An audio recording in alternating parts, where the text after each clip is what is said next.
La parution de Comprendre l'Eucharistie nous donne l'occasion de parcourir des axes de l'œuvre théologique du jésuite Bernard Sesboué. Mais il faut dire tout de suite quelque chose.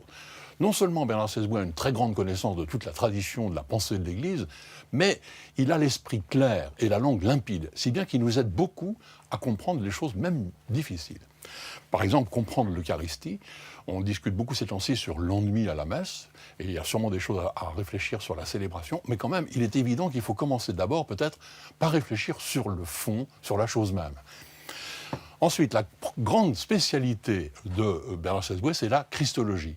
Même si les premiers chrétiens ont tout de suite cru en Jésus comme Christ, ils ont mis quelque temps à élaborer les formules exprimant leur foi. C'est cette histoire que Bernard Sesboué raconte avec brio dans Jésus-Christ, dans la tradition de l'Église. Ce n'est pas de l'histoire ancienne, ce n'est pas du coupage de chemin en quatre, il s'agit vraiment des fondements de notre foi. Et si vous voulez une synthèse, alors courte, et qui est aussi lumineuse, prenez Christ, Seigneur et Fils de Dieu, Bernard Sesboué, libre réponse à Frédéric Lenoir, vous verrez, c'est magnifique. Deuxième axe, l'écuménisme. Bernard Sesboué fait partie du groupe des Dombes, un groupe de théologiens de confessions chrétiennes différentes qui s'attaquent aux grandes questions qui fâchent, qui divisent. Les sacrements, les ministères, la présence réelle, la primauté de Pierre, la justification par la foi, Marie.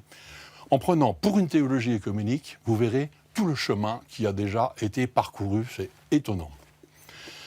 Ensuite, troisièmement, Bernard Sesboué met sa compétence sur les questions débattues, les questions un peu même quelquefois qui fâchent aussi.